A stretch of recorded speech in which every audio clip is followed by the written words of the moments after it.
जनूबी वज़ीरिस्तान में तालीम की क्या सूरत हाल है? लड़कों के मुकाबले में लड़कियों की शरफ़ानगी कम क्यों है? क्या हमारे अपने रस्म व रिवाज इस रास्ते में हायल रुकावटें हैं या वहाँ पे तालीमी सिस्टम सही नहीं है? जानते हैं इस रिपोर्ट में। जनूबी वज़ीरिस्तान से है और मैं मैट्रिक तक पढ़ी हूँ। मैं बदकिस्मती से जिस घर में मेरी शादी हुई है वहाँ पर बच्चियों की तालीम पर तवज्जो नहीं दी जाती है। बच्चियों को आगे पढ़ने की सिर्फ प्राइमरी तक पढ़ते हैं, उससे आगे बच्चियों को पढ़ने की इजाज़त नहीं देते।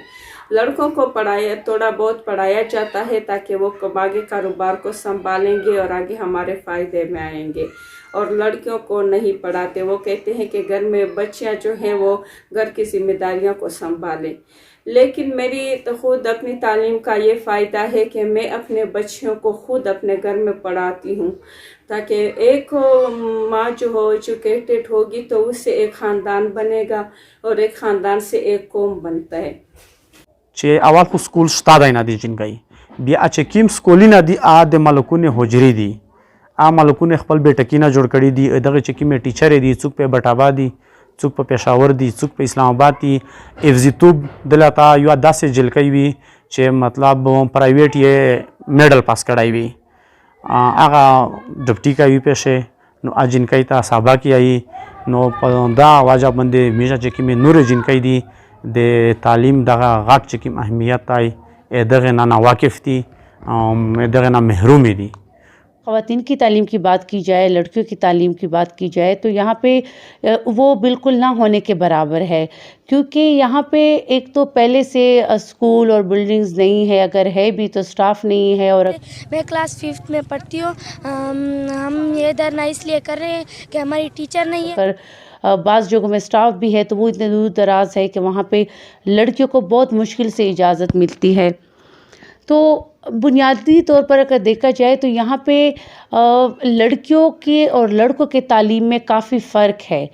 लोग लड़कों को तो जिस तरह भी करके जैसे तैसे भी हो उनको पढ़ा लेते हैं, उनको आला तालीम तक दिलवा देते हैं, लेकिन लड़कियों के मामले में यहाँ पे एक अलग ही उनका एक अलग कॉन्सेप्ट है। तो अक्सरियत लोग यही जवाब देते हैं कि बेटियों को पढ़ाने का कोई फ़ायदा नहीं, कल को ये पराए घर चली जाएगी तो कोई ख़ास फ़ायदा नहीं है इसका। कुछ लोगों का ये भी कहना है कि वो समझते हैं कि लड़कियों को हमने नौकरी तो नहीं करवानी अपनी बेटियों से, तो तालीम का कोई ज़रूरत ही नहीं है। पख्तून रिवायात ऐसी है जो लड़कियों के तालीम में बहुत ही ज़्यादा रुकावट बनते हैं, क्योंकि जब स्कूल दूर दराज होते हैं तो सबसे बड़ा मसला ये होता है कि लड़कियों को अकेले जाने की इजाज़त नहीं दी जाती, और घर में कोई फारिग ही नहीं होता जो उनको रोज़ाना के बुनियाद पर लेके जाए और वापस लेके आए। तो इस तरह भी उनको बहुत ज़्यादा जो है लड़कियां तालीम से महरूम हो जाती है।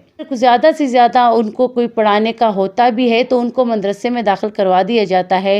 वो थोड़ी बहुत वहाँ से पढ़ लिख के मतलब कुछ कुरान पढ़ लिया, कुछ तर्जुमा कर लिया, इससे ज़्यादा वहाँ पे भी उनको इजाज़त नहीं दी जाती कि मदरसे का भी वो मुकम्मल तौर पे कंप्लीट एक इल्म हासिल करे और उसको अपनी ज़िंदगी में इस्तेमाल करके एक मज़बूत तरीके से उसको इस्तेमाल कर सके।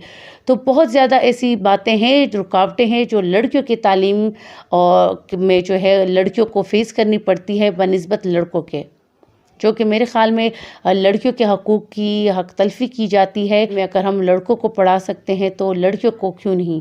मेरे ख़्याल में एक पढ़ी लिखी लड़की, एक पढ़ी लिखी औरत एक पूरे कौम को, एक ख़ानदान को तश्कील देती है। पूरे के पूरे कौमों के नज़रियात बदल जाते हैं अगर एक औरत जो है वो एक मजबूत नज़रिया रखती हो और वो अपना अच्छा बुरा समझती हो। एजुकेशन डिपार्टमेंट, ज़िली इंतज़ामिया और हुकूमत खैबर पख्तूनख्वा को तालीम के रास्ते में हायल इन रुकावटों को दूर करने की ज़रूरत है ताकि यहाँ के बच्चे और बच्चियाँ भी आला तालीम के ज़ेवर से मुस्तफ़ीद हो सकें और मुल्क का नाम रोशन कर सकें। रज़िया महसूद, TNN, जनूबी वज़ीरिस्तान।